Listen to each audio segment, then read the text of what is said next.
Buenos días, continuamos la sesión de la mañana del octavo Coloquio Internacional La Diversidad Cultural en el Caribe, Resiliencia y Creación en Escenarios de Pandemia, con el panel Escenarios Educativos Regionales, la Academia y la Gestión Cultural.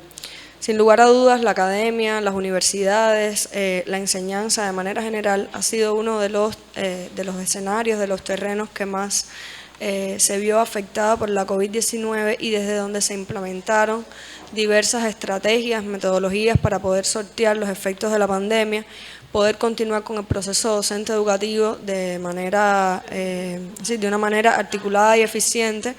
Por eso, en la mañana de hoy contamos en nuestro panel con la presencia de Odette Bello, quien es profesora de la Facultad de Artes y Letras, directora del Departamento de Historia del Arte, máster en Estudios Migratorios Universitarios en 2011 y máster en Historia del Arte en 2012 por la Universidad de La Habana, y con la presencia también del profesor Jorge Luis Marrero, graduado de Arquitectura en el Instituto Superior Politécnico José Antonio Echevarría y de Diseño Industrial en la Escuela de Diseño.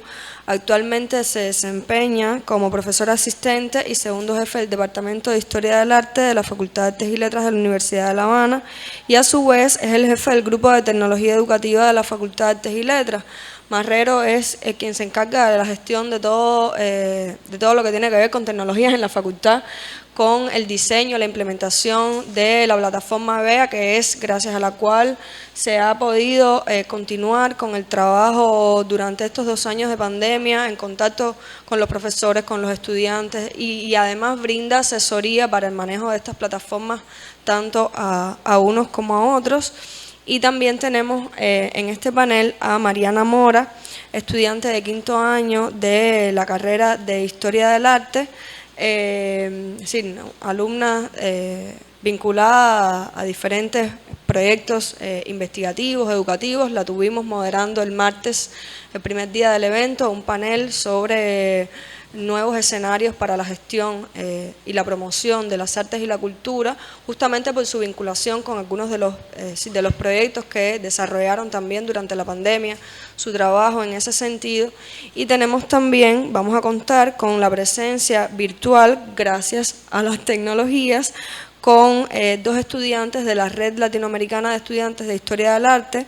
Por un lado, Marco Antonio Díaz Cortés, que es bachiller en Historia del Arte de la Universidad de Costa Rica, se dedica a la investigación sobre arte costarricense y a la docencia y labora como profesor en la sede del sur de la Universidad de Costa Rica. Además, como les comentaba, es integrante de la Red Latinoamericana de Estudiantes de Historia del Arte. Y por otro lado, está también invitada Macarena del Curto, estudiante de 5º año de la licenciatura y el profesorado en Historia de las Artes, Orientación Artes Visuales, y de 1er año de la licenciatura en Música, Orientación Música Popular en la Facultad de Artes de la Universidad Nacional de La Plata. También, así, con un trabajo docente destacado y que además comparte espacio desde el punto de vista de la gestión académica con Mariana, que también es miembro de la Red Latinoamericana de Estudiantes de Historia del Arte, específicamente dentro de la sección de Caribe. Yo le doy la bienvenida a todos los presentes y los que nos acompañan de manera virtual. Le doy la bienvenida a ustedes, público que está en sala, y bueno, le doy la palabra a los profesores. Oye, si quieres, coge el micrófono, si quieres, sácalo. Bueno, muy buenos días. ¿Se escucha? ¿Se escucha bien? ¿Sí? ¿No? Tienes que... Sí. Espera.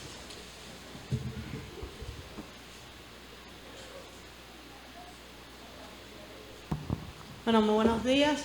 Agradecer a los organizadores del evento la invitación, que en realidad nos permite visibilizar una zona de trabajo en la que estuvimos muy imbuidos durante los últimos 2 años y que apenas nos dábamos cuenta de lo que teníamos que hacer. Acá tomé algunas notas para compartir, para no divagar y un poco seguir el hilo que necesariamente me hace, o sea, el título que es tremendista y parece triunfalista, pues es la enseñanza de la historia del arte la concreción de lo que parecía imposible. No sé, en tiempos de COVID la concreción de lo que parecía imposible en realidad no es porque hayamos logrado un proceso perfecto ni terminado, sino que yo creo que sobre todo está en el espíritu de sentirnos sobrevivientes, de sentirnos que superamos múltiples obstáculos y cómo nos fuimos reinventando. Repasar cuanto ha ocurrido en los últimos 2 años seguro nos hará colocar un punto de giro de nuestras vidas en el momento en que supimos que la COVID-19 había llegado a nuestro país. Probablemente recordaremos con precisión qué estábamos haciendo en el momento en que se dio la noticia y sin mucho esfuerzo podremos evocar qué sentimos entonces. A partir de ahí se desencadenaron una serie de acontecimientos hasta vernos aislados física y socialmente como nunca antes imaginamos. Y nos hemos visto obligadas y obligados a replantearnos la vida tal y como la conocíamos entonces. Ese justamente es el punto de partida de este trabajo. La COVID-19 se detecta por primera vez en Cuba el 11 de marzo de 2020.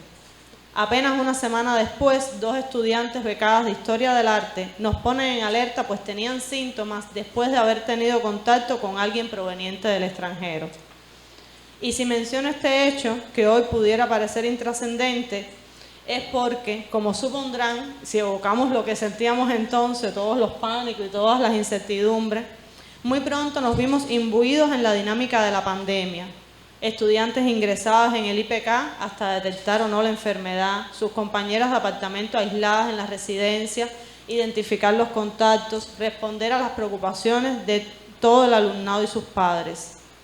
Tal vez fue ese temprano episodio el que nos hizo entrar en situación e indicar de inmediato a las profesoras guía la elaboración de una base de datos de estudiantes, oficializar y utilizar los grupos de WhatsApp como canales de comunicación e intuitivamente establecer una estrategia proactiva de comunicación que intentaba sobre todo evitar las ansiedades innecesarias y que nuestros estudiantes se sintiesen acompañados por sus profesores.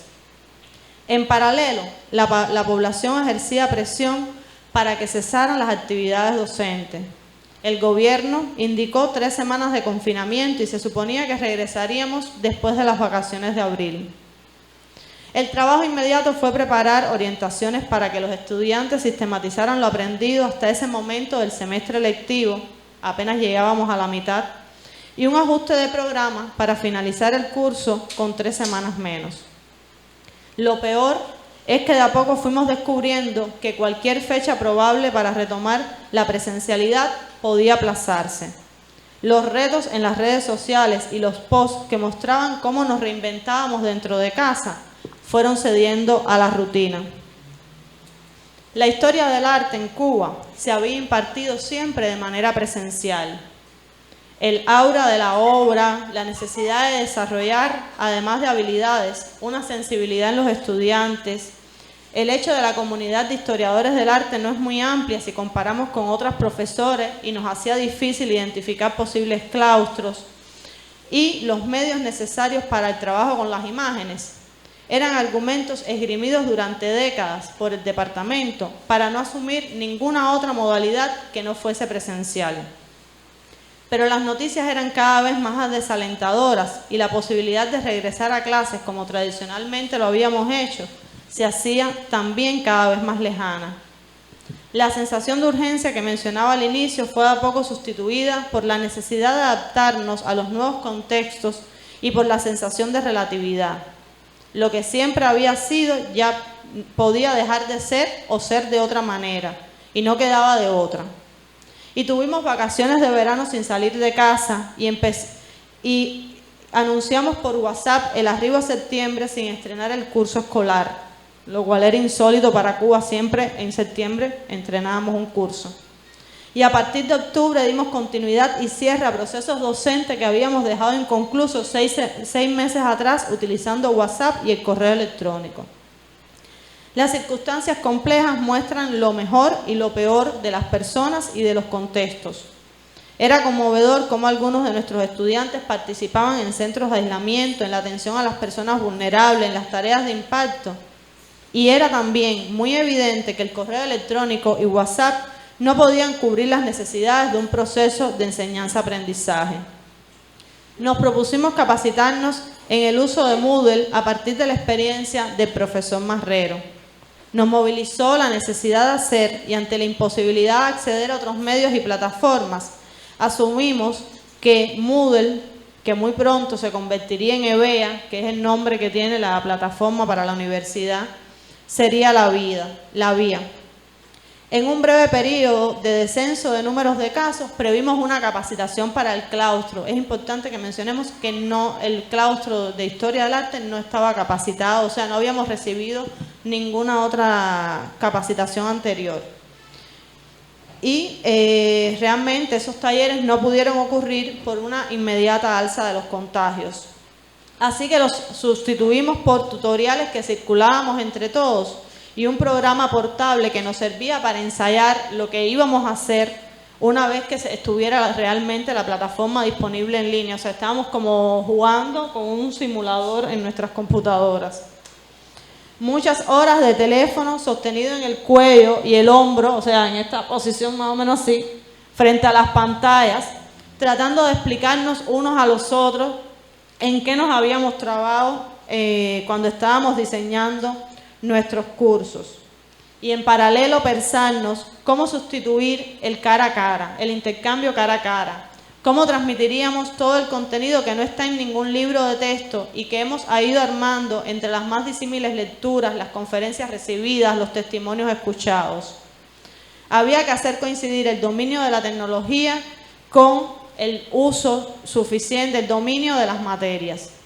Y entonces decidimos armar equipos en los que participaban profesores jóvenes y profesores de mayor experiencia. Y de esta manera sorteamos un poco ese trabajo metodológico por una parte y por otra parte la implementación tecnológica. La otra pregunta era cómo los recibirían nuestros estudiantes. Conocíamos que la situación del acceso a los dispositivos electrónicos y a la conectividad no era homogénea. Pero para nosotros era muy importante diseñar un curso que estuviera al alcance de todos y que sobre todo respondiera o pudiera ser seguido por el menos favorecido. De ahí la extraordinaria labor de nuestras profesoras guías, y yo creo que la pandemia también le dio sentido a algunas estructuras que están a veces en la universidad y que no vemos claro, como ese profesor que acompaña a los grupos. Y fueron ellas quienes actualizaron constantemente las bases de datos. Por ejemplo, la disponibilidad o no de medios para la enseñanza virtual e incluso de la situación de salud de los muchachos y sus familiares cercanos. Si alguna de esas variables no estaba cubierta, no era posible seguir el curso. Para responder a la heterogeneidad que supone atender alrededor de 200 jóvenes que habitan en su mayoría en la región occidental del país a lo largo de más de 6 provincias, también fue preciso ordenarnos en cuanto al funcionamiento y configurar un modelo que permitiese que todos accedieran. Sugerimos a los docentes qué contenidos colocar en la presentación de las asignaturas, o sea, que pudiéramos brindar una imagen que fuera lo más uniforme, o sea, que siempre pudieran encontrar la misma información en la presentación, los objetivos, la distribución, para que no tuvieran que estar como tratando de adaptarse a cada materia. Porque tenemos que recordar que nuestros muchachos están acostumbrados a ir al aula y recibir los contenidos. Entonces aquí ellos tenían que desentrañar todo ese universo. Y asimismo sugerimos la estructura al interior del curso. Indicamos que los contenidos se publicaran los lunes de cada semana. Y esta decisión, que pudiera parecer meramente administrativa, respondía a 3 razones. Por una parte, la dosificación de la materia, para que el estudiante se orientara mejor en cuanto a qué leer. O sea, pedimos que no se publicara todo el curso porque podía ser una avalancha de información excesiva en la que se perdieran. Por otra parte, permitía el perfeccionamiento del proceso en la medida en que el profesor se retroalimentaba y respondía también a la necesidad de contribuir a que nuestros estudiantes pudiesen optimizar el uso del tiempo. Fue vital la voluntad institucional de garantizar la infraestructura capaz de acoger la plataforma, así como las negociaciones con la empresa de telecomunicaciones para que permitiese el acceso gratuito y que terminara alojando en sus servidores, que son más potentes que los de la universidad. No obstante, el proceso no fue perfecto, lejos está de serlo. Nos falta un uso óptimo de las potencialidades de la tecnología para lograr mayor sistematización y mejor formación de los estudiantes, así como una interacción de mayor calibre. Sin embargo, lo más importante que es las enseñanzas que nos ha dejado. Lo primero, que era necesaria la base de cuanto teníamos. O sea, si bien respondimos a una urgencia, porque si nos lo hubiéramos planteado en términos de planificación, nos hubiera tomado años de aprobación, de perfeccionamiento y de revisión. Si no hubiéramos tenido todo el trabajo metodológico de base, toda la formación de nuestros profesores, no hubiera sido posible. La otra cuestión es la respuesta al deseo de hacer, y fue determinante en este caso. La necesidad de trabajar en pensar y trabajar en colectivo y de unirnos para enfrentar las adversidades. La importancia de realizar el mejor trabajo todos los días y la capacidad de crecernos, de aprender, tanto los estudiantes como los profesores, y sobre todo que nos ha dejado una puerta abierta para seguir perfeccionando nuestro trabajo.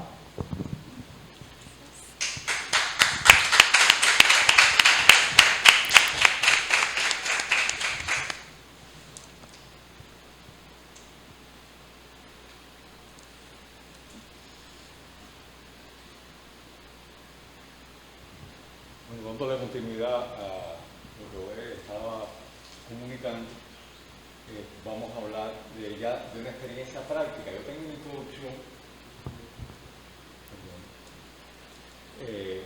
que un poco no quiero repetir, ¿no? O sea, fueron las circunstancias en que nosotros nos encontramos para poder hacer este trabajo, ¿no? Nos sorprende a todos el COVID. Ya veníamos hablando con anterioridad en la universidad ya hace años, pero nadie lo asumía. O sea, se veía como algo que se podía dilatar, que no era importante, que no requería.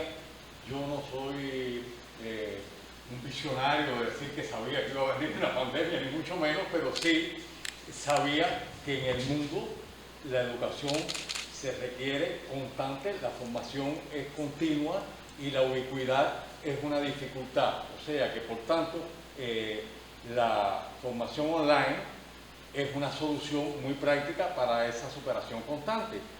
Bueno, vino la pandemia y ahí es, como yo digo, la crisitunidad, o sea, la oportunidad en la crisis de volcarnos inmediato a trabajar en eso.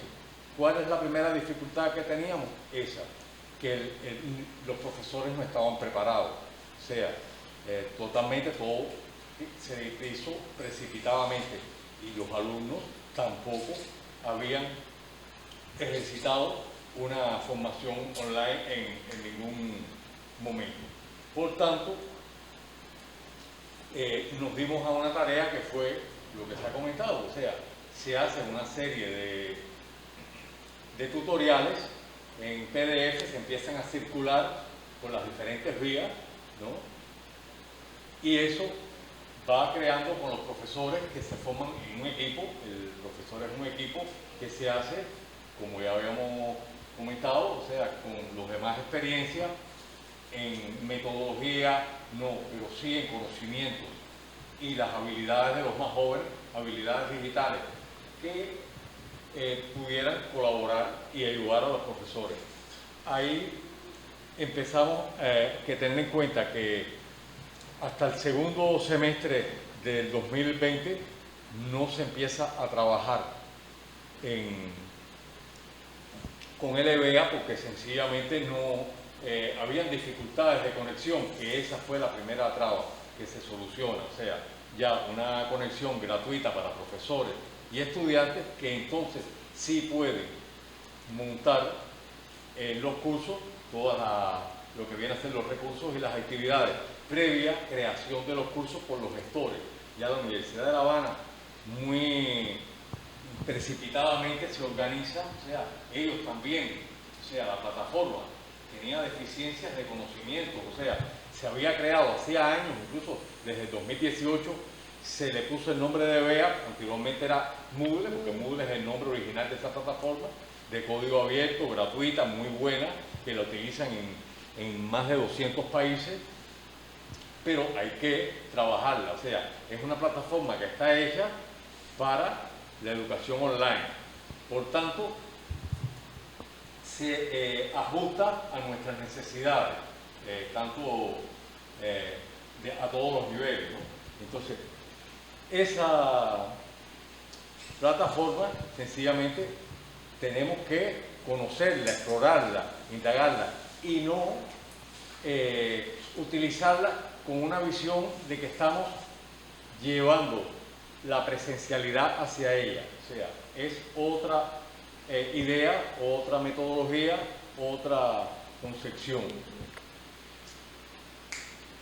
Vamos a ir viendo que los profesores con más experiencia se reúnen, ya van instruyéndose, van asesorando. Es increíble la experiencia que estoy comentando, es increíble, algo que a mí me sorprendió, como profesores con una experiencia, pero incluso con un rechazo al online. Sin embargo, cuando se les plantea cómo hacer los ejercicios, las posibilidades que tienen, ellos lo asumen y empezamos a unirnos y se empieza a congeniar ahí y los resultados que estamos logrando. O sea, cómo evaluar, que es una dificultad que a veces se plantea, ¿no? El online, el alumno está solo. Como se había hablado, se entregan las clases los lunes. O sea, a un tiempo. ¿Por qué a un tiempo? Porque ahí tienen libertad. O sea, si una hora presencial puede convertirse en 3 o 4 días.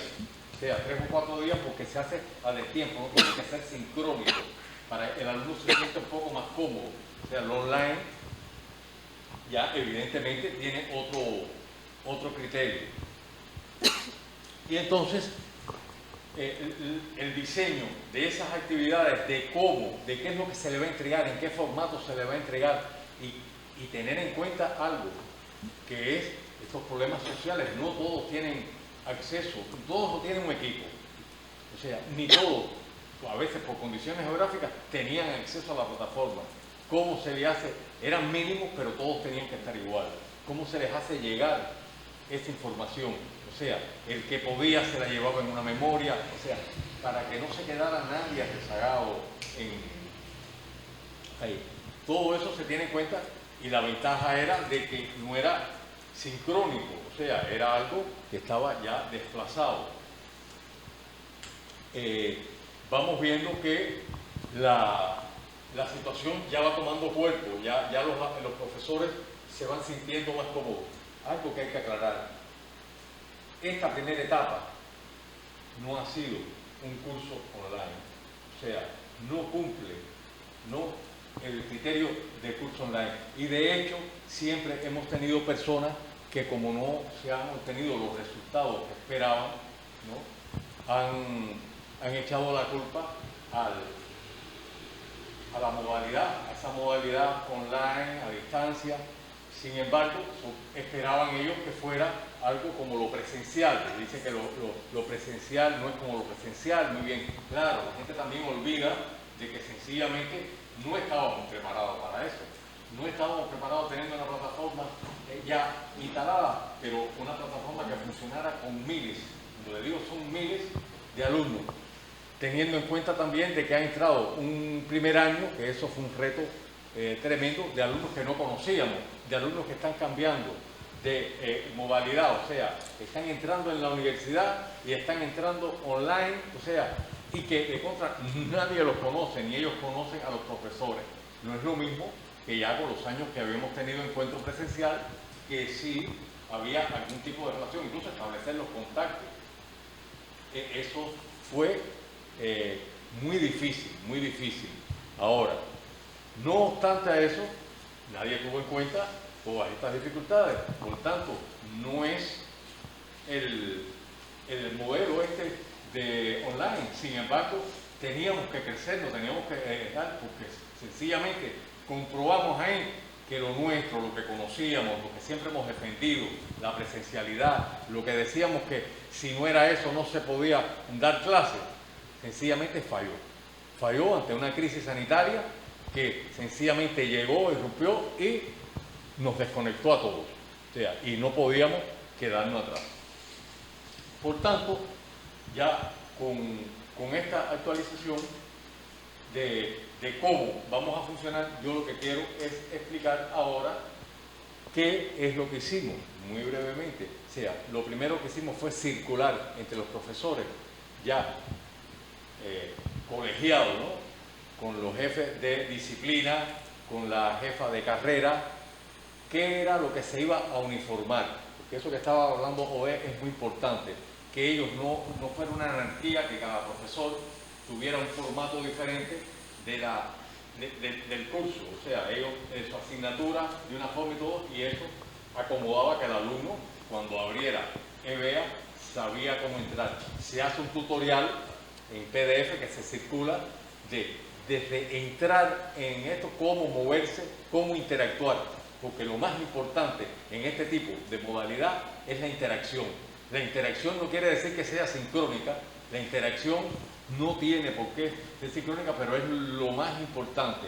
En eso se sustenta esta modalidad, no en dar actividades y dar materiales. Eso solo no resuelve el problema. Está demostrado que a distancia tiene que haber interacción. Entonces aquí yo les muestro, vamos pasando, esto es rápido, porque no vamos a estar leyendo toda esta información, pero sí lo que quiero es que vean todo lo que se ha hecho de darle toda la información a todos los niveles, los profesores y a los alumnos. Y vamos a ver que las características, los objetivos virtuales de aprendizaje del EVEA estuvieran manejados, o sea, porque lo más también difícil es el cambio de mentalidad, o sea, ese cambio de mentalidad, ese escepticismo de parte de los profesores y de los alumnos, de que no podían. Hay quien se negó, hay profesores que se negaron, sencillamente ellos dijeron que no podían dar sus asignaturas si era virtual, porque sencillamente ellos no podían. Claro, es también el temor a lo nuevo, a lo desconocido, a dar el salto, no sé, a lo que yo me siento cómodo, abandonarlo. O sea, es romper con esa llamada zona de confort. Pero se demostró que podíamos hacer un diseño, ¿no?, que autoevaluara, incluso, que era una ventaja. Miren, les voy a comentar, no de arte, sino de esas asignaturas que se elaboraron para primer año, porque primer año, ante este desconocimiento, lo que se hizo fue, por ejemplo, ortografía. Y yo le estoy hablando ya de la carrera, porque yo atendía la facultad completa. Ortografía. Ortografía tenía 5.000 alumnos, porque era de todas las facultades. Entonces, 5.000 alumnos, ¿cómo un profesor va a evaluar 5.000 alumnos? La plataforma planteaba la facilidad de poder hacer ejercicios que fueran autoevaluables, incluso gráficamente daba toda la información, y entonces con esos profesores que no sabían, pero lo que me habían hecho era poner, por ejemplo, crucecita, si era, o identificar, bueno, todo eso se tradujo a un ejercicio que es closed, que es autoevaluable, y entonces el alumno podía sencillamente marcar falso, verdadero, marcaba, pero muy dinámico, y automáticamente ya salía evaluado al momento. Esas son una de las bondades que tiene. Ahí fuimos ya interactuando y descubriendo, ¿no?, que podíamos estructurar algo que era las asesorías. Bueno, ya de eso hablamos. Esto que ustedes ven ahí, muy discretico o chiquitico, eran en PDF, gráficamente la instrucción, o sea, con la pantalla, un print screen de la pantalla para que no hubiera pérdida, porque si no era un agobio, que lo era de hecho, ¿no? Todas las preguntas esas. Incluso ya, aparte de ese tutorial, los print screen de las pantallas, cómo salía y entonces darle los recursos que debían hacer en PDF, cómo debían ser, que no debían pesar, cómo debían ser los videos que no tenían que ser, cómo, con qué tenían que acortarlo. O sea, toda esa instrucción atropellada a última hora en este momento. Entonces, por ejemplo, miren esto mismo. esto es el H5P. El H5P es una de las actividades que es como si fuera un PowerPoint, pero uno puede poner, bueno, como un PowerPoint. No vamos a explicar, todos sabemos lo que es un PowerPoint. O sea que ese PowerPoint se hace en la plataforma EBEA. Es muy dinámico, ahí se puede ingresar, por ejemplo, desde imágenes, video, audio, y el alumno está interactuando, está escuchando un poco, se siente ya en su casa, a su tiempo, en su momento, pero como si estuviera en el aula, no es solamente una lectura. En este caso, por ejemplo, la profesora Flavia, que estuvo aquí en el evento ella montó unos videos, los hizo, unos videos, unas grabaciones, incluso se orientó de que a los de primer año se le hiciera un audio de bienvenida, donde se presentara. Cuando el alumno entraba, él estaba escuchando al profesor, se sentía humanizar un poco esa clase. Seguimos. Se hacen, por ejemplo, mapas conceptuales. Por ejemplo, se plantea de que la asignatura, cada tema, tuviera un mapa conceptual que gráficamente pudiera ver los temas que se iban a tratar o los asuntos que se iban a tratar en ese tema, ¿no?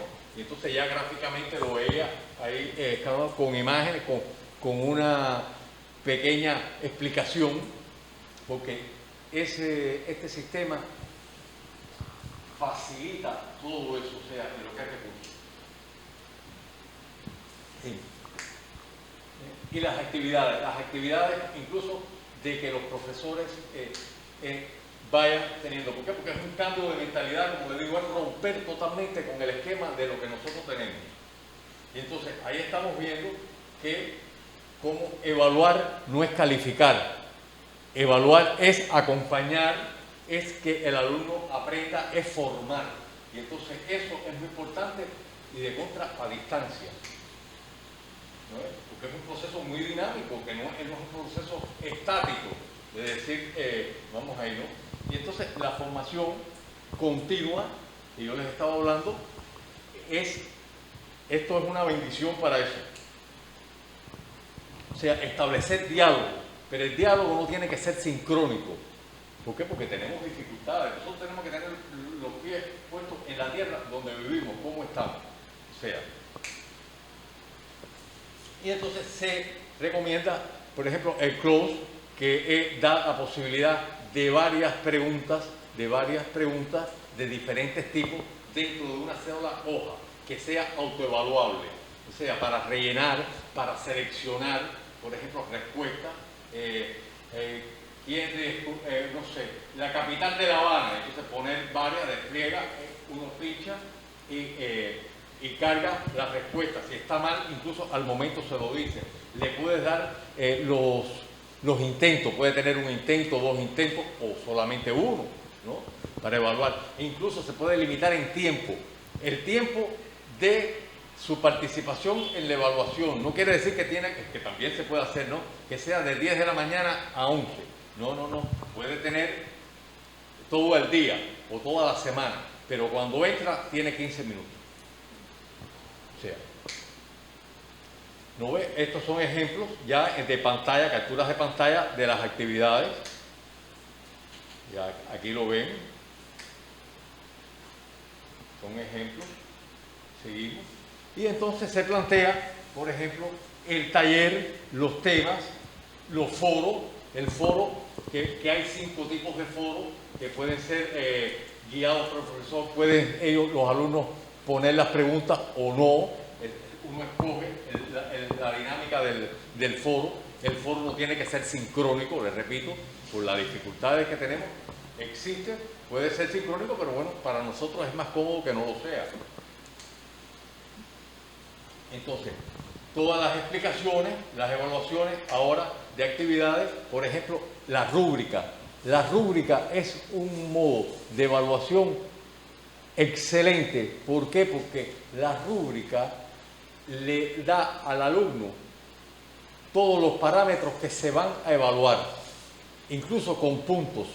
Y se puede establecer de que entre los alumnos se evalúen entre ellos y el profesor de esa evaluación evalúe un 40%, un 60% lo da un alumno con el otro, pero el otro 40% lo da el profesor.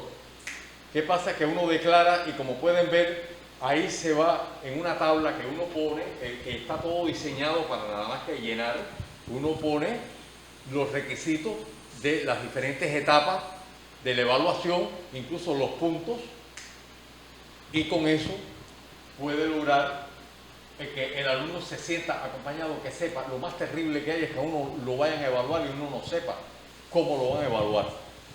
Eso es terrible. Entonces, si online, peor. Entonces, si uno tiene ya una guía y me dice, contenido, el contenido, si es explícito, tiene un punto. Si también tiene buena ortografía, tiene otro punto. Y si tiene esto, tiene 3 puntos, tengo los 5 puntos. Si no es muy explícito, tiene medio punto. Y así sucesivamente ya la rúbrica, se lo estoy diciendo a grosso modo, ¿no? Que puede ser mucho más detallado. La rúbrica puede resolver un problema y el alumno sencillamente se ve formado. Es la formación y el acompañamiento. ¿Lo ves? Que puede ser por pares los alumnos, lo que le estaba comentando. Y esto es sencillamente a prueba y error. Este es un trabajo que lo va viendo ahí. Por tanto, yo quiero ya terminar con esto, ¿no? El pensamiento crítico y el aprendizaje. O sea que estamos viendo que sencillamente esta modalidad es una modalidad que ha llegado tal vez para que no sea online y sea híbrida, online y presencial, o sea que se vaya alternando, pero que evidentemente es muy buena y no la utilizamos nosotros solos, esto se utiliza en el mundo entero. Ya. Muchas gracias.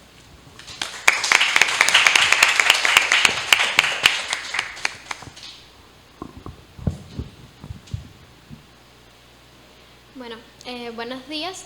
Mi nombre es Mariana, como decía la profe Gaby, soy estudiante de quinto año de Historia del Arte y mi presentación irá un poco por la línea de la experiencia académica desde el punto de vista estudiantil, pero entendiendo la experiencia académica no solo desde la docencia, sino de todas las actividades que se fueron desarrollando en la virtualidad y en la pandemia por los estudiantes y también en conjunto con los profesores, pero fue todo un movimiento que se creó que fue muy favorable para nosotros. Voy a empezar siguiendo la línea de los profesores, con la experiencia con EBEA.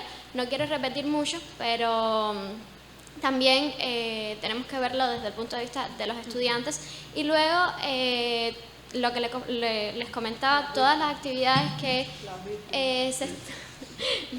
todas las actividades que se estuvieron desarrollando, porque creemos que la universidad, la experiencia universitaria no es solo la parte de la docencia, sino que conlleva también la investigación, la cultura, el deporte, y bueno, tratamos de que todo lo que vivíamos antes de la pandemia también estuviera presente, aunque sea en las redes.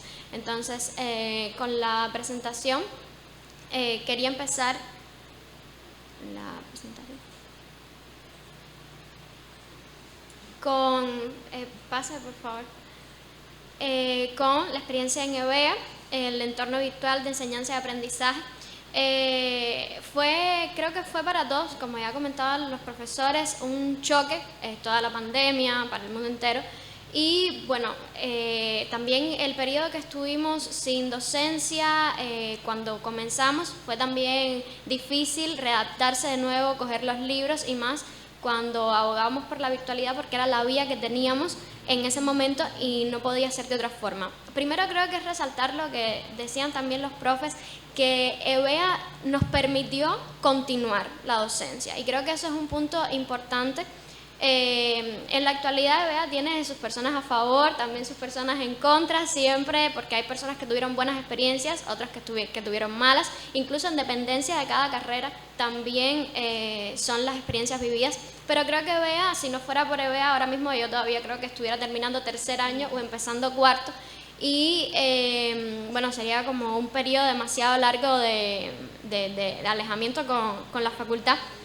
Y anoté algunas cosas. Primero, cuando comenzamos a usar EBEA hubo un poco de resistencia por parte de los estudiantes porque nos costaba trabajo vincularnos a esta nueva forma de estudiar y a esta nueva forma de entender la relación profesor-estudiante. Aun cuando en el departamento y los profesores hablan más por historia del arte, pero sé que en letras también hubo ese conflicto, esa resistencia entre la virtualidad y volver a la presencialidad, pero no había otra forma. Esa era la vía que teníamos y la que debíamos implementar.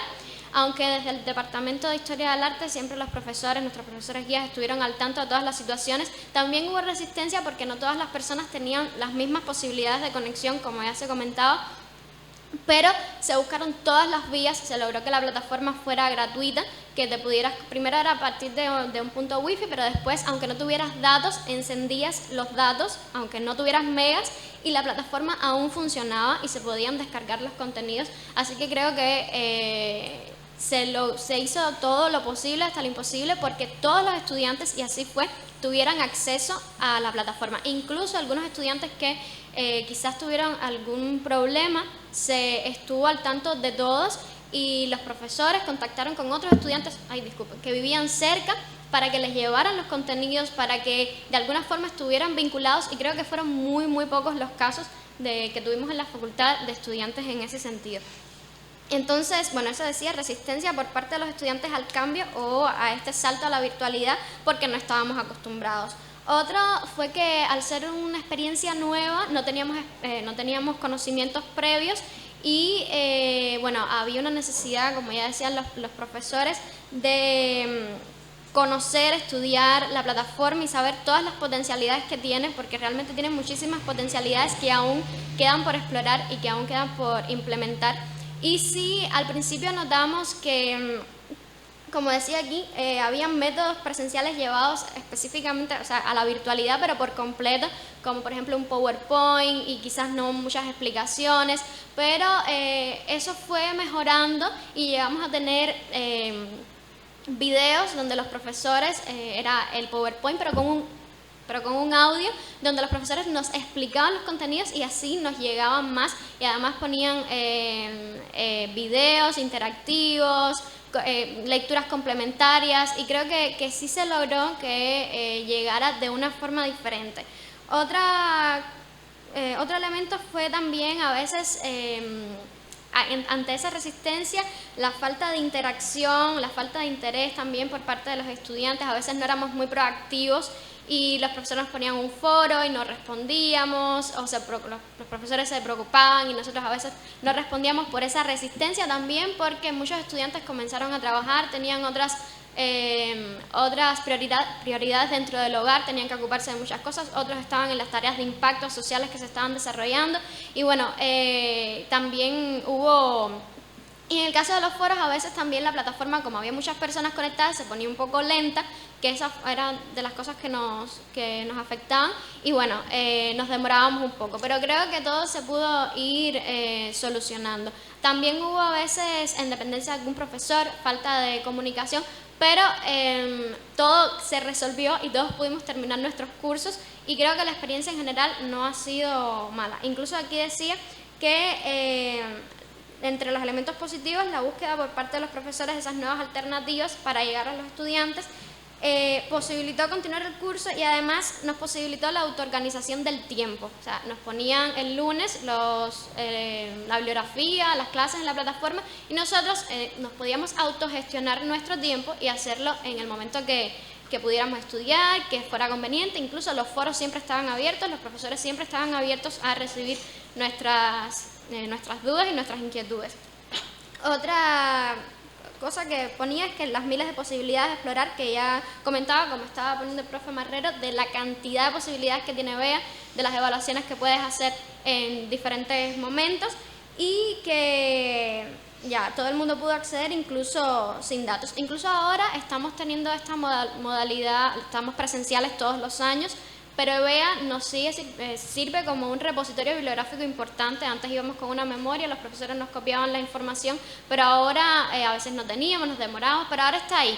Todo lo que necesitamos está ahí y lo podemos consultar cuando querramos, aun cuando podamos acudir al profesor, pero está ahí. Y creo que el EBEA y toda la pandemia demostró también la necesidad, como decía el profe Marrero, de ir incorporando la virtualidad a nuestras dinámicas presenciales y ir logrando ese elemento híbrido entre la virtualidad, la presencialidad, que creo que es importante porque incluso en el mundo entero se dan cursos así virtuales y creo que tenemos que ir acostumbrándonos. Así que creo que el saldo es más positivo que negativo porque nos permitió continuar y lo que pasa es que no estábamos acostumbrados y eso era lo que más nos afectaba. No estar acostumbrados a esta plataforma nos costó un poco de trabajo y de resistencia, pero creo que el saldo fue más positivo. Ahora voy a ir un poco a la parte de las actividades que estuvimos realizando nosotros que complementaban el otro lado de la academia. Si pasa, por favor. Lo importante es resaltar que en este periodo estuvimos trabajando muchísimo por las redes sociales y los canales de la facultad. Principalmente se creó un canal de Telegram donde siempre estábamos compartiendo información e incluso antes de comenzar las clases de la actualidad cultural, artística del mundo y de Cuba.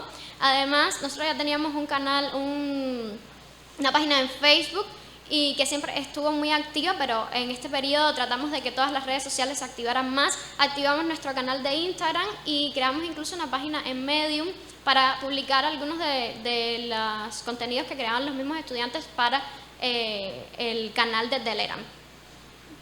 En el canal de Telegram tuvimos muchísimas secciones. Ahí hay una de las programaciones semanales que creamos. Teníamos secciones muy diversas donde se involucraban tanto la carrera de Historia del Arte como la carrera de Letras y que además obligaba, antes de comenzar incluso las clases por EBEA, a los estudiantes que se querían involucrar a investigar un poco, a buscar información, sobre todo, por ejemplo, en las secciones de literatura, de arte, de curiosidades sobre el arte. Había una sección incluso de sexo, erotismo y sexualidad en el arte. O sea, que siempre los estudiantes trataban de buscar contenidos nuevos que llamaran la atención y eso, de cierta forma, motivaba esa investigación académica, que muchas de esas investigaciones después las llevaron a cabo y se presentaron hasta en jornadas científicas. O sea, que de cierta forma motivó también y nos mantuvo activos. También nos unimos a los challenges que se hacían de Conviértete en Arte, donde los estudiantes buscaban y iban a la creatividad que siempre caracteriza a los estudiantes de Artes y Letras.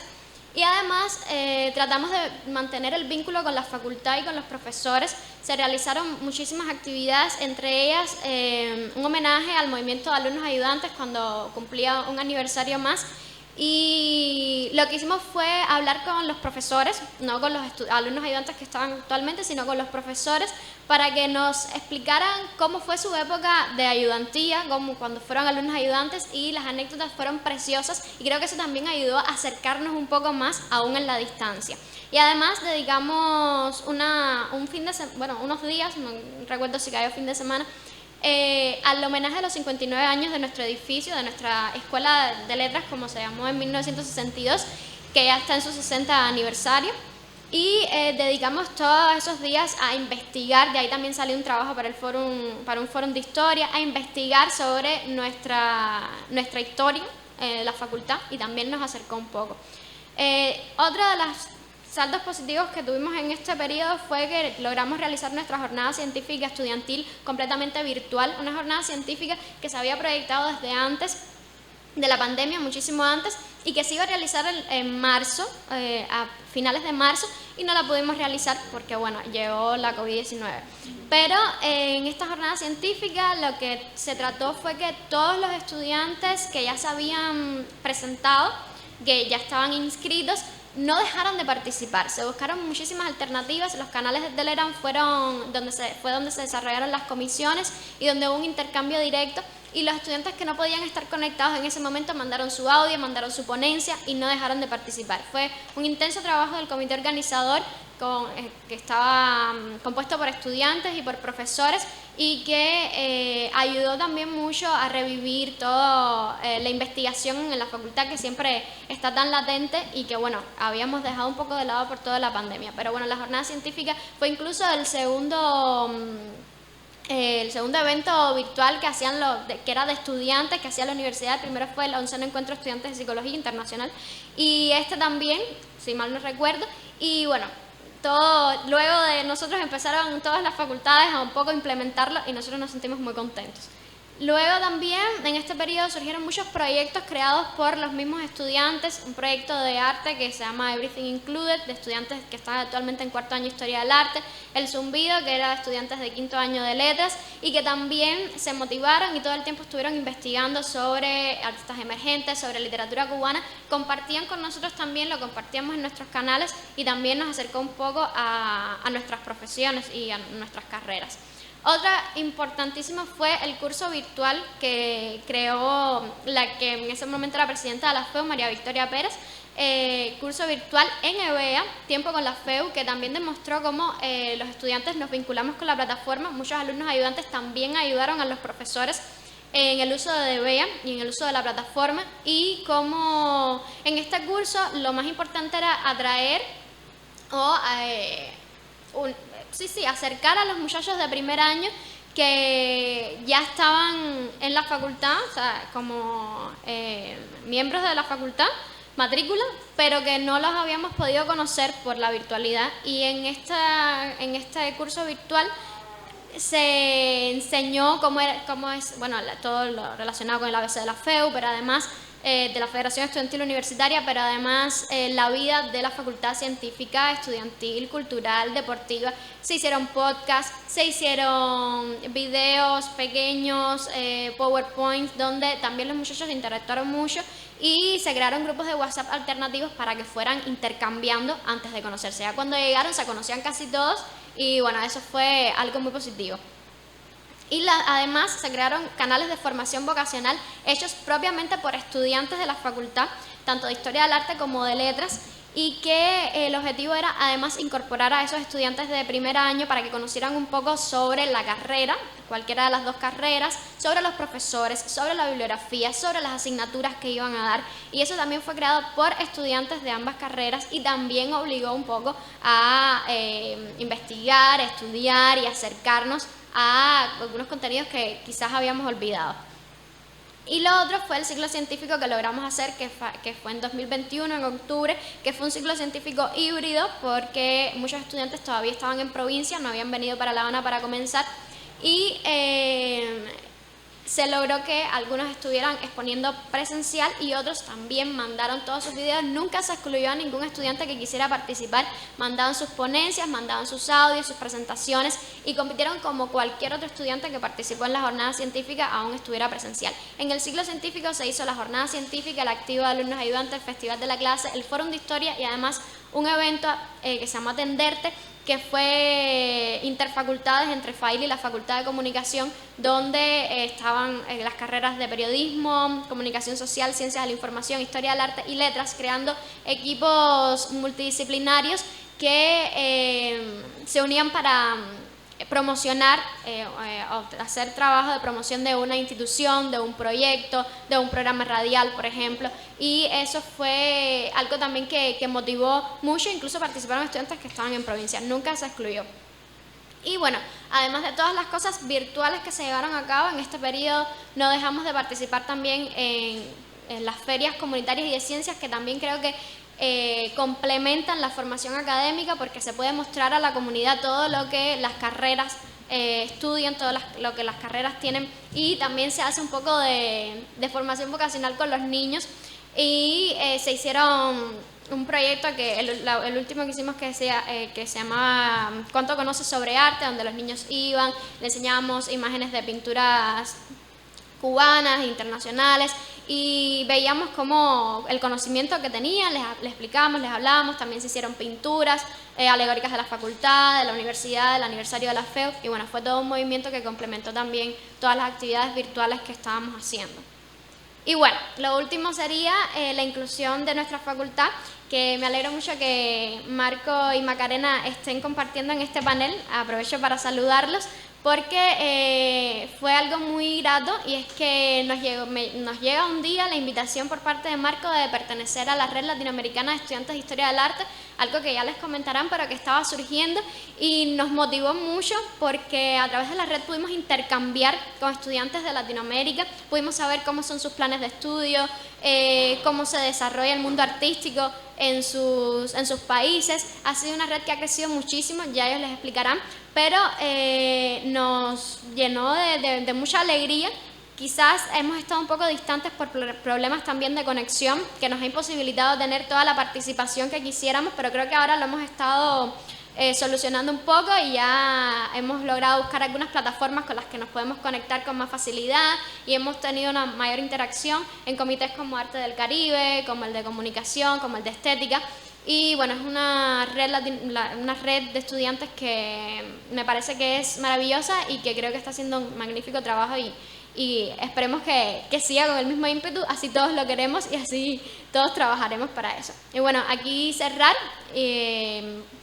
la intervención y bueno, creo que lo más importante y lo que quería resaltar era la importancia de que en este periodo de pandemia no nos detuvimos, nadie se detuvo, tuvimos un trabajo muy activo en todos los sentidos y siempre tratamos de involucrar a todos los estudiantes, los profesores también nos apoyaron muchísimo y bueno, desde nuestro pedacito hicimos todo lo que estuvo a nuestro alcance para seguir motivados por el arte, por la cultura, por las letras también y bueno, nada, aquí así concluyo.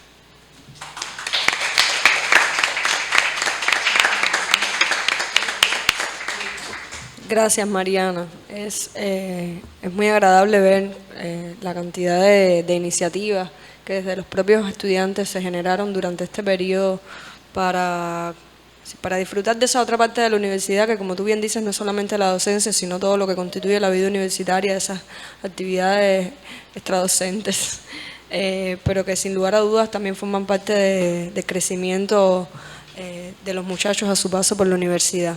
Ahora, bueno, como les comentaba, damos la bienvenida a Marco Antonio Díaz y Macarena del Curto, estudiantes ambos de la red de estudiantes latinoamericana de estudiantes de Historia del Arte. Buenos días, Marco. Hola, buenos días, ¿cómo están? Vamos a compartirles una presentación ahorita. Primero que nada, darles el agradecimiento a todo el mundo en la Casa de las Américas y un saludo a los profesores, a Gabriela Odeda, a Juan Luis y a Mariana, de conocerla desde hace mucho tiempo. Y nada, si podemos compartir la presentación, damos inicio. Ok, a esta presentación la titulamos Redes de Cooperación, la creación de la Red Latinoamericana de Estudiantes de Historia del Arte en medio de la pandemia y la virtualidad, y estamos acá presentes dos integrantes de la red, que somos mi persona, Marco Antonio Díaz Cortés, de la Universidad de Costa Rica, y Macarena del Curto, que es de la Universidad Nacional de La Plata de Argentina. Bueno,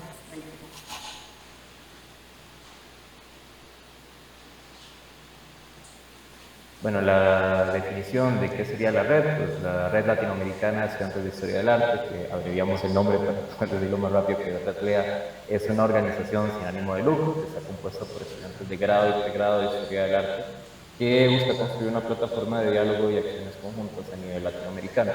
La organización está constituida desde inicios de 2020 por estudiantes provenientes de 28 universidades de 11 países latinoamericanos, y un poco a modo de respuesta frente a un campo académico que en muchas ocasiones está desarticulado y que es competitivo.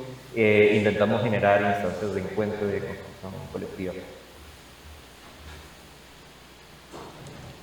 Entonces, ahorita lo que les queríamos más o menos comentar es un poco sobre la historia de la red, cómo es que nace, cómo es que surge la red, cómo es que se establece la red y cuáles son nuestras dinámicas internas en nuestro sistema de organización y algunas actividades que realizamos en estos últimos 3 años.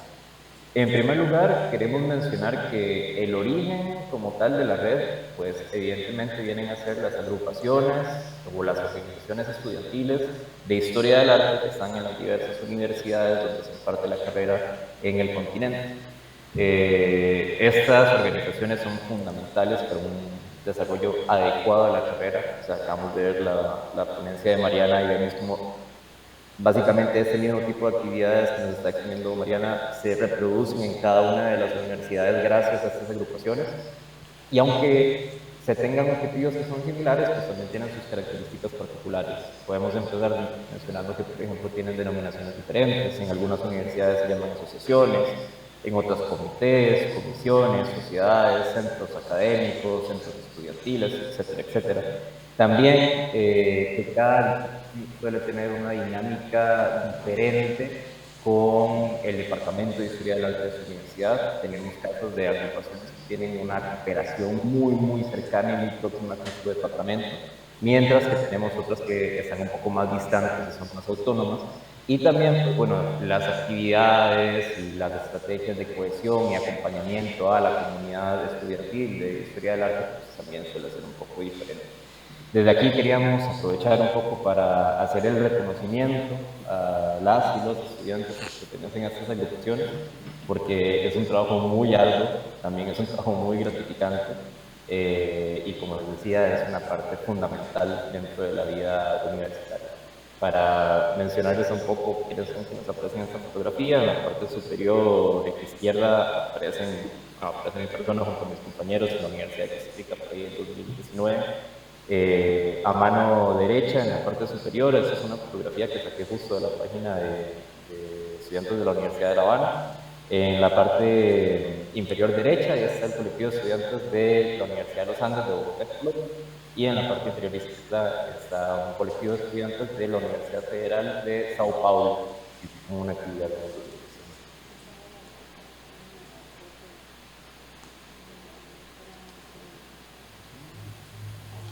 Ok, entonces, ¿qué es lo que sucede? Lo que sucede es que estas agrupaciones estudiantiles que existimos y que comenzamos a abrir nuestras redes sociales, que son redes sociales que se abren en Instagram, en Facebook, esos grupos en Telegram o en WhatsApp, nos damos cuenta, y que son instancias que se abren precisamente para nuestras comunidades estudiantiles, pues nos damos cuenta que coexistimos y al encontrarnos, pues empiezan a intercambiarse mensajes por Instagram, mensajes por Facebook.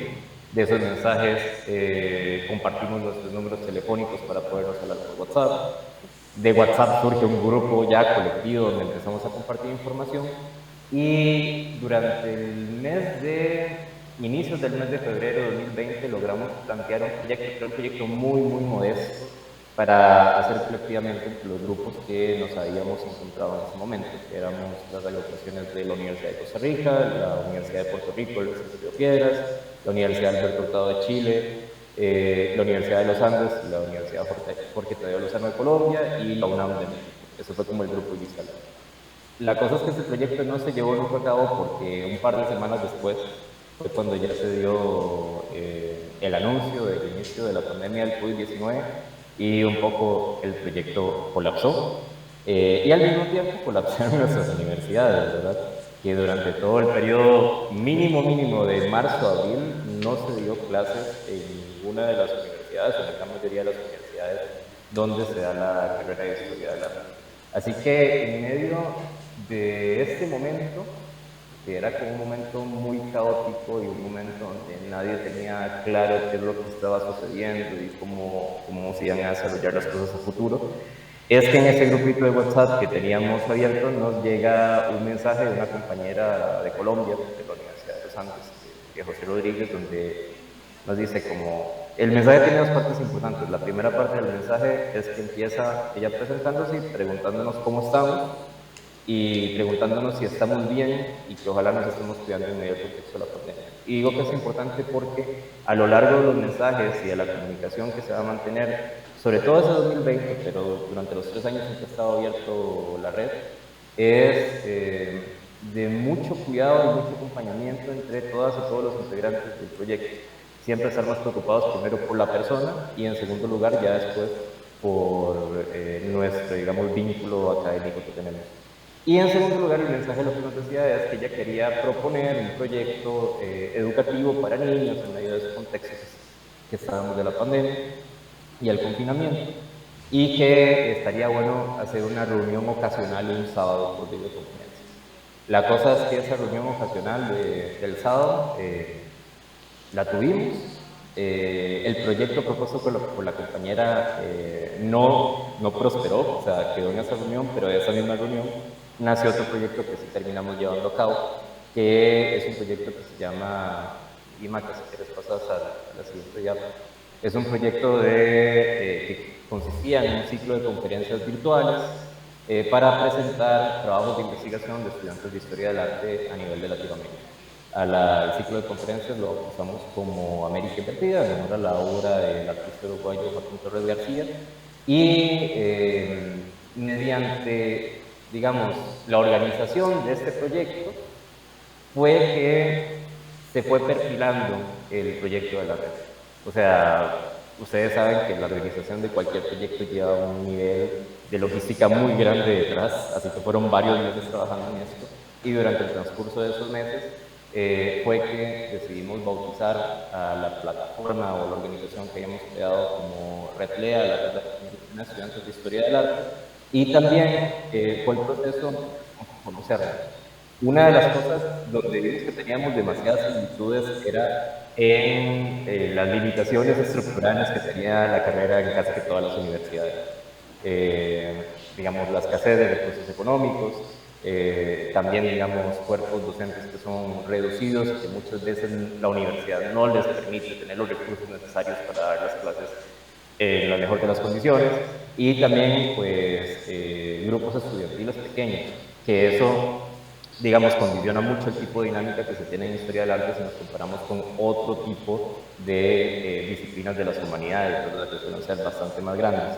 Así que desde ahí lo que nos dimos cuenta es que, si bien el objetivo inicial era la organización de este ciclo de conferencias, precisamente ante estas carencias que notábamos en la mayoría de las universidades que estábamos en el momento inicial, el proyecto de la red tenía mucho potencial precisamente para ayudar, digamos, a acompañar y a complementar pues, esos vacíos que teníamos en nuestras universidades. Y eso nos lleva a hacer una búsqueda súper fuerte de todos los colectivos estudiantiles de historia del arte que pudiéramos encontrar en Internet dentro de la región latinoamericana.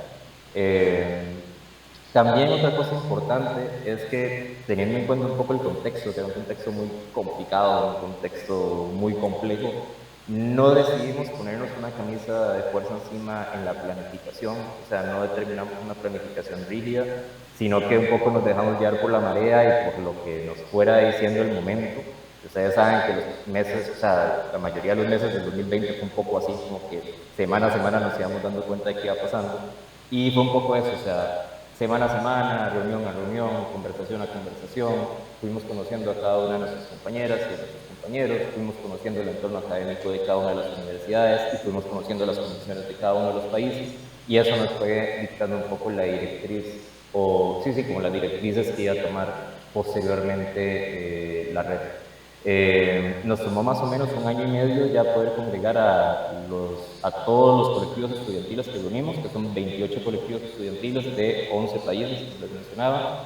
Básicamente son 6 colectivos en Brasil, 4 colectivos en Argentina, 2 colectivos en Chile, 1 en Perú, 2 en Colombia, 1 en Venezuela, 1 en Costa Rica, 7 en México, y en las Islas del Caribe tenemos 4, que son los estudiantes de la Universidad de Puerto Rico, el recinto Río Piedras, los estudiantes de la Universidad Autónoma de Santo Domingo, República Dominicana, y pues nuestras compañeras y nuestros compañeros de las universidades de Oriente, de Santiago y de La Habana. Hola, ¿se escucha bien cuando hablo? Sí, te escuchamos, Maca.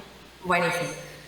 Bueno, en orden con lo que venía diciendo Marcos, sobre esta cuestión de las problemáticas en común que encontramos entre los diferentes grupos de historia del arte, digamos, a lo largo del continente, y la desarticulación de ese campo, podríamos decir ya, viéndolo desde hoy en día, que la red viene a verse como un espacio de sociabilidad nuevo entre todos esos estudiantes o grupos de estudiantes que se perciben aislados, justamente falta comunicación dentro del campo de la historia del arte, sobre todo en la parte estudiantil. Entonces, en este espacio de sociabilidad empiezan a justamente socializarse las experiencias que traemos con nosotros, nuestras producciones, la información en cuanto a oportunidades y a, bueno, justamente materia de la historia del arte, y la contención, ¿no? Que adentro de esta sociabilidad, como decía Marco, mantenemos como la importancia de preocuparse por la persona humana detrás de esta comunicación y no tanto o no exclusivamente por ese contenido académico. Entonces, como que se conforman estas diferentes líneas, digamos, de sociabilidad y de comunicación al interior de la red, que van a ser también lo que motive su existencia y su crecimiento en esta falta de contacto, bueno, justamente generándolo en una comunidad que termina siendo transnacional y que se constituye en un espacio de acompañamiento para todos esos estudiantes que encuentran muchas dificultades en sus campos locales.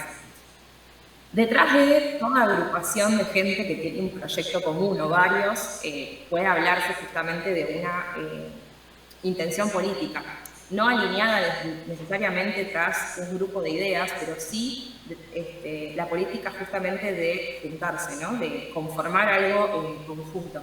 Y algo que vamos a ver, que si bien, como decía Marco hoy, no aparece desde un principio como un postulado detrás del cual ir, sí vamos a empezar a notar que desde la propia comunicación tenemos objetivos en común y muchas veces esos objetivos tienen que ver con trastocar ciertas lógicas imperantes, digamos, en la academia de todos nuestros países, que como estudiantes vemos que nos frustran en el momento de querer generar oportunidades o instancias de difusión del conocimiento. Tiene que ver, bueno, justamente con las jerarquías acartonadas de la academia, que todos seguro conocemos muy bien, por un lado. Y por otro lado también, bueno, justamente, ¿no? Al generar una red que nombra latinoamericana, que tiene la pretensión de alcanzar a todos los países de Latinoamérica donde se estudia la historia del arte, ya la propia nomenclatura carga con una reivindicación de este lugar de latinoamericano, de ese lugar de la producción propia, que tanto quienes la conforman en un primer momento y deciden nombrarla así, como quienes la escuchan desde afuera y tienen la intención de unirse, van a sentirse convocados por esa denominación y también trae, digamos, un bagaje político determinado. Al mismo tiempo, la decisión de generar una red latinoamericana de estudiantes de historia del arte también está haciendo una reivindicación de la carrera, del campo disciplinar y de este lugar de estudiantes que muchas veces, como decía hoy, hace que sintamos cierta frustración ante la imposibilidad quizás de acceder a determinadas oportunidades o a determinadas instancias, que sí muchas veces se abre para docentes y que los estudiantes también tenemos, a los cuales tenemos que acceder, digamos. Asimismo, crear determinados eventos o proyectos de conjunto, como ya nombró un poco Marco y vamos a ver ahora en adelante, son simposios o exposiciones, que son muchas veces lugares que queden restringidos como para la alta academia y a los cuales los estudiantes no tenemos acceso. Por otro lado, está bueno hablar, al momento de hablar de la red, de justamente cómo, si bien se empieza a gestar antes de la pandemia, cómo la virtualidad y la conectividad, digamos, que se genera a partir de la pandemia y del aislamiento, termina favoreciendo esa expansión de esos primeros países hacia el continente casi completo. Porque bueno, justamente, ¿no? En pandemia, como bueno, veníamos escuchando en línea con las exposiciones anteriores, empiezan como a florecer diferentes plataformas y diferentes maneras virtuales de comunicación, y eso también va a hacer que nos va a dar herramientas, digamos, a nosotros que en diferentes geografías, desde miles y miles de kilómetros de distancia, podamos conectarnos haciendo uso de todas estas plataformas.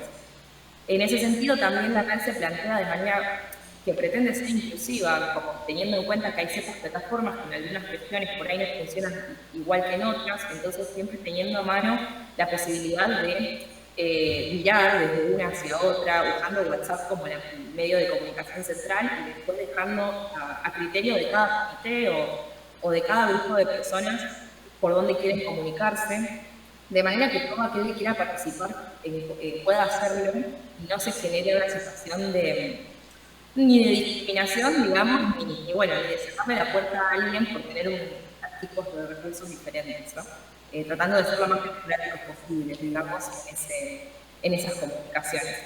Que lo mismo sucede en relación a la barrera del idioma, que muchas veces se genera con respecto a Brasil. Desde un primer momento la idea es poder incluirles y tratar de, sortear la cuestión idiomática de la mejor manera posible, ya sea decretando la inteligibilidad y diciendo cada uno hablará en su idioma y nos entenderemos como podamos, o intentando también desde parte de algunos integrantes aprender el idioma de la otra persona, siempre apostando por los mejores recursos y la mejor comunicación posible entre todas las partes. Es en ese sentido también que la propia constitución y existencia de la red apuesta a una construcción de un conocimiento dentro de nuestro campo de la historia del arte que se plantea situado, porque se para exactamente desde su lugar, digamos, de su aquí y ahora y de sus condiciones geopolíticas, digamos, para proyectarse entre nosotros y se plantea democrático por todo esto que vengo contando, no solo por la inclusión de todos quienes quieran participar, sino también por esta idea de justamente poder compartir el conocimiento, poder compartir la información que circula, conocer, como contaba Mariana, los planes de estudios de otras universidades, las condiciones en las que cursan, sus problemáticas, su historia regional. Muchas veces sabemos que estudiamos a veces lo local, muchas veces se mira lo europeo y por ahí no sabemos lo que pasa en un país vecino. Entonces, esa fue justamente otra de las preocupaciones que va a impulsar esta comunicación, digamos, a nivel continental.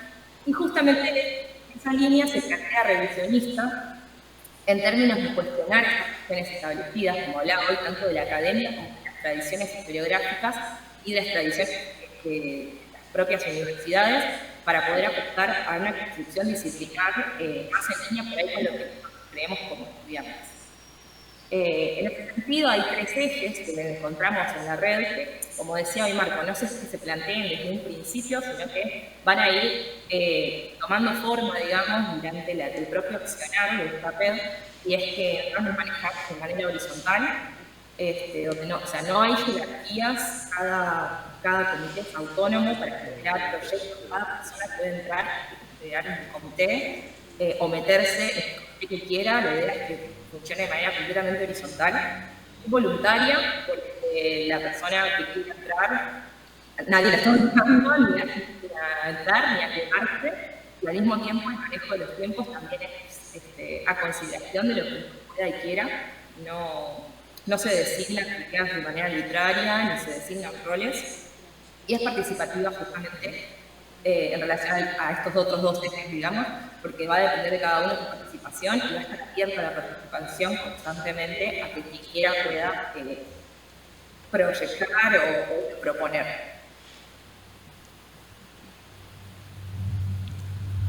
Ya después, pues un resumen muy rápido de cómo funciona la organización de este proyecto. Lo que les estábamos mencionando para nosotros es súper importante, digamos, esa estructura base o inicial que son las agrupaciones estudiantiles de cada universidad. Así que desde un inicio lo que hemos ido haciendo durante cada generación, o sea, en cada año, es que cada agrupación estudiantil tiene derecho a seleccionar un conjunto de 5 estudiantes para que formen parte de la esa asamblea general es especialmente el espacio donde se genera la comunicación se da mediante ese grupo de WhatsApp, mediante los correos electrónicos, mediante las reuniones en videoconferencias. Pero si ustedes multiplican 28 por 5, se darán cuenta que es un grupo bastante grande y que precisamente al ser un grupo grande y por las características virtuales que tiene, para facilitar la organización y para facilitar que se puedan gestar actividades, proyectos, etcétera, creamos la figura del comité, que Maca lo ha estado mencionando. La intención es que cualquier persona que sea o pertenezca a la Asamblea General tiene derecho a proponer la apertura de algún comité organizacional o comité temático y juntarse junto con otros estudiantes de la región precisamente para desarrollar estas actividades. Entonces, a ver, algunos de los comités básicos que tenemos a nivel como organizativo son logística, comunicación y biblioteca, y luego ya los otros temáticos o de actividades puntuales serían el de América Invertida, que es el del ciclo de conferencias, de curaduría, arte y género, mediación y arte y educación, arte y Asia oriental, tenemos un comité, un podcast, tenemos un comité de cine club, de cine latinoamericano, tenemos un comité de geografía, y este año recientemente, que no los tenemos acá en pantalla, se abrieron 2, un comité de estética y otro comité de arte del Caribe, mencionado por Mariana hace un momento, y donde ya tenemos personas de Cuba, Puerto Rico, Dominicana y Aruba. Pasamos a la siguiente diapositiva. Bueno, hoy estuvimos comentando, agrego que faltaba en la lista el comité de trabajo y condiciones laborales, que bueno, también van muy en línea con todos los planteos que veníamos charlando antes sobre el campo académico.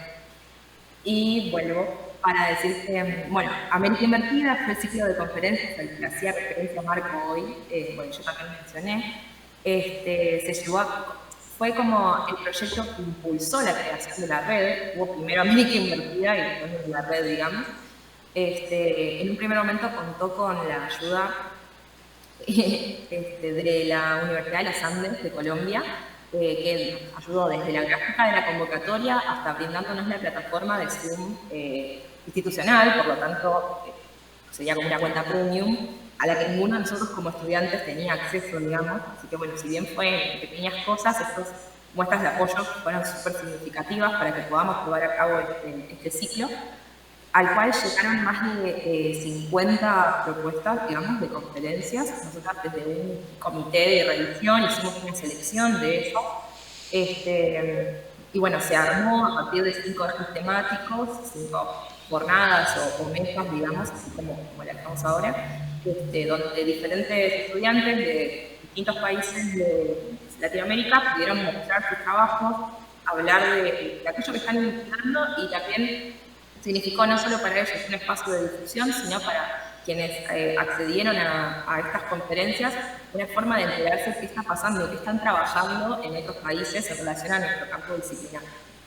Lo cual es súper importante en esta misión de la que hablábamos hoy, de lograr hacer una interconexión mayor entre las diferentes universidades que conforman este campo.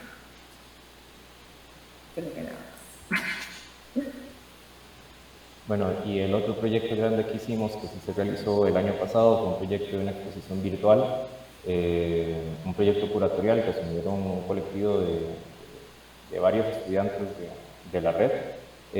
Una convocatoria precisamente, un poco como en esa misma línea del Grupo América Invertida, que queríamos averiguar qué era lo que estaban produciendo los estudiantes de Historia del Arte en el continente. Pues en el caso de la exposición que titulamos Distorsión Ficticia, la realidad subjetiva en tiempos de crisis, era averiguar pues qué es lo que estaban produciendo las y los estudiantes de artes visuales dentro del continente. O sea, teníamos una red que se extiende básicamente por la grandísima mayoría de los países de la región, y queríamos averiguar cuál era el tipo de producción artística que se estaba haciendo justo en el contexto del confinamiento y de la pandemia. Ahí recibimos igual una cantidad de propuestas enormes, de la cual se seleccionó un grupo específico, y después el equipo curatorial lo trabajó a partir de los 3 ejes que estaban mencionados ahí. Así que tenemos obras con su correspondiente análisis de artistas básicamente de toda la región, artistas jóvenes, la mayoría entre 20 a 30 años de edad, y esta actividad estuvo complementada también con una especie de, digamos, de sala virtual en una página que se llama Artsteps.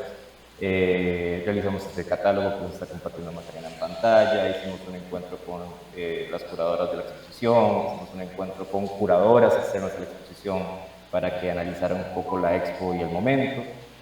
También entrevistas con los artistas y más series de actividades en relación con esto. Y bueno, en líneas generales, como para mostrarles pues un resumen cortito de lo que hace la red, pues esto somos, a esto nos hemos dedicado hace 3 años, y eso sería por nuestra parte. Muchísimas gracias, y si fuera del interés de ustedes, pues ahí en nuestras redes sociales, @replea.fb en Facebook, tenemos un canalcito de YouTube donde están todas las conferencias de este primer ciclo. Muchas gracias. Muchas gracias.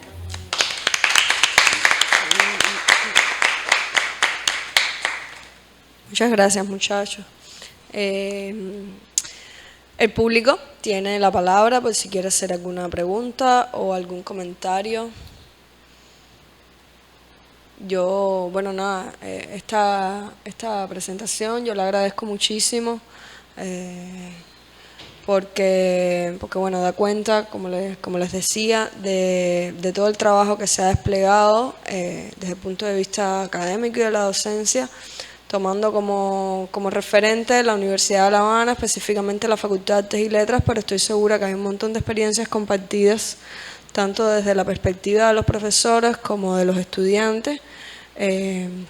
Pudimos contar a través de la coordinación de Mariana con la presencia de Marco y de Macarena, quienes vuelvo a agradecer una vez más, que también nos dan una visión regional del fenómeno y de cómo, como mismo Mariana nos comentaba, de las iniciativas que habían los estudiantes organizados en la facultad, como los estudiantes, es decir, es un fenómeno que atraviesa gran parte de los países de nuestra región, de América Latina y del Caribe, y cómo se gestiona desde los propios estudiantes la posibilidad de articular redes de intercambio de trabajo afines a sus preocupaciones estudiantiles e investigativas. Agradezco una vez más a los ponentes de este segundo panel de la mañana, y los invitamos a regresar a las 2 de la tarde para un panel que estará dedicado a la figura de Belkis Ayón, artista visual cubana contemporánea, y a la proyección del más reciente documental de Juana María Cordones Cook, realizadora uruguaya, profesora de la Missouri University, sobre la figura de Belkis Ayón. Muchísimas gracias a todos.